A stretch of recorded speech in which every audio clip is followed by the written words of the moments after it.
When bad things happen to innocent people, like, for instance, the terror attack in Barcelona most recently, how do you explain events like that to a child at a level they can understand, while reassuring them that they're okay? Could you do with some practical help in guiding children process tragic events like the death of young 7-year-old Julian Cadman in Barcelona that we heard confirmed earlier this morning? I certainly would. The Australian Psychological Society has put together some practical tips for parents and carers. Dr. Susie Burke joins me for the next few minutes this afternoon.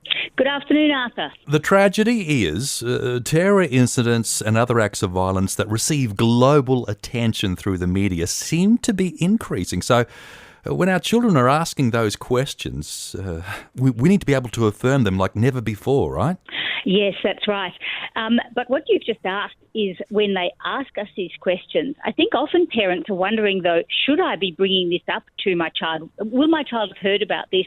Do I talk about this? So that's often the very starting point for parents, is having to make a decision about whether they let their child know what has been happening in the world or whether they wish to keep silent. And we generally, as a rule of thumb, suggest to parents that if your child is at school, in primary school, secondary school definitely, but in primary school, the chances are that they are hearing about these events from their peers or in the schoolyard or, at school. And then it's worth the parents bringing it up and having a conversation with the child just to check what they're understanding and check what they're thinking and check how they're feeling. Susie, when I embark on a conversation like this with my child, what are some of the practical things I need to keep in mind? Well, one of the things that we need to remember is that we need to be reassuring children that we do our best to keep them safe and that the world is generally a safe and peaceful and beautiful place to be in and that life is worth living. So that's one of the really important messages that we always want children to be going away with, that even though sometimes terrible things can happen to people and very sad things can happen, that ultimately life is worth living and that the world is a good place and that people are basically good. Do I encourage my child to share their feelings and thoughts about what's happened, what we're talking about? Yeah, that's a very good question. Yes, we do want to be helping children to be able to explain how they're feeling. So very often that's about helping children to put words to their feelings. That's a really important life skill for children. Sometimes for the younger children in particular, they need help. So we might have to guess. We might have to say, look, the look on your face tells me that you might be feeling really worried about this. Is that how you're feeling? And we can explore that. Sometimes children do better showing their feelings through drawing or through clay or Play-Doh or something like that. And that can be something that a parent can sit with a child while they're expressing their feelings. But generally, yes, we do want children to be able to express their feelings. And we also want to hear what some of their thoughts are. So we might ask a child directly, what do you think about that, or what have you been thinking?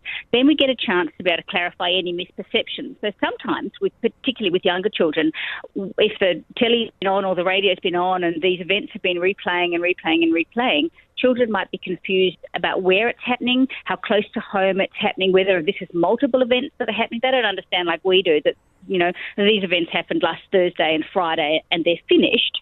And, there's police follow-up to try to catch the perpetrators and there's an enormous amount of health follow-up to look after the people that have been injured and to help the bereaved families. But the event, the frightening, dramatic event itself is over. So very often children need our help to be able to put it into perspective in time and place.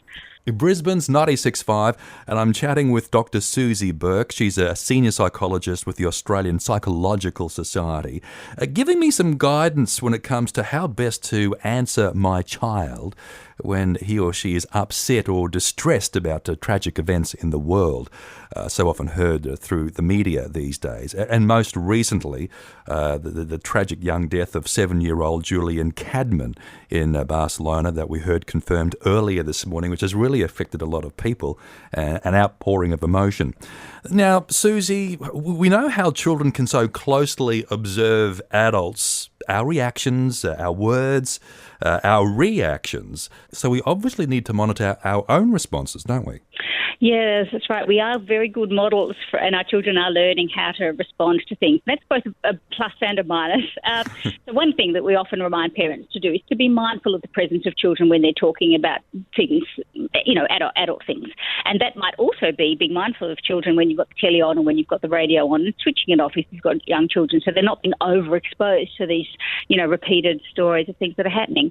But yes, in terms of how parents themselves are responding to these things, we need to be mindful of how we talk about these events, and also how we show our own capacity to manage our feelings. That's a good thing. When we show children that when we're upset about something, we can cry and we can talk about it, or we can have a hug from somebody that we love, then we're modelling those very good good coping strategies for children.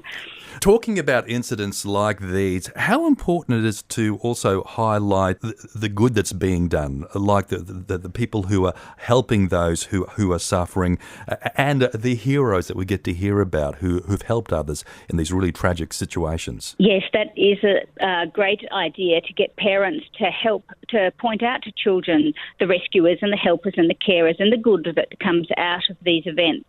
And that's a huge part of the story. That's a huge part of how we do create a safer world, is by focusing on, our solidarity and our common humanity and our love and compassion for people, even though the people in this instance are people that we might not know that are over on the other side of the world. So those are good strategies. Mm-hmm. And then for people who have a Christian faith, there's that added dimension of drawing hope from God in the midst of tragedies like this.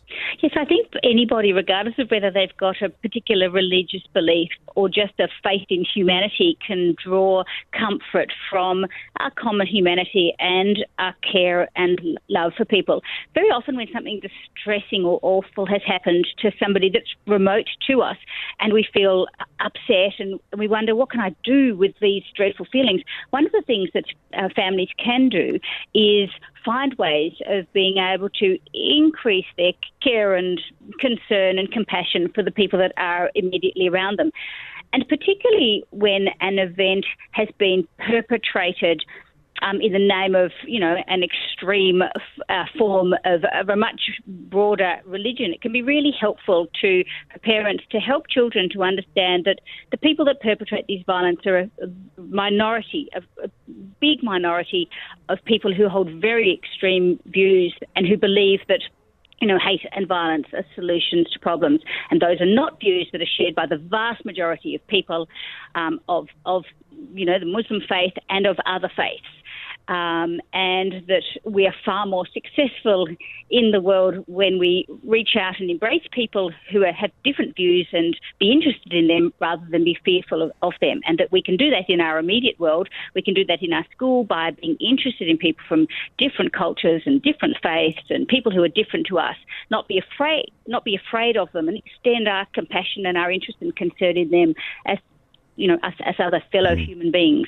Brisbane's 96.5, Dr. Susie Burke is a senior psychologist with the Australian Psychological Society.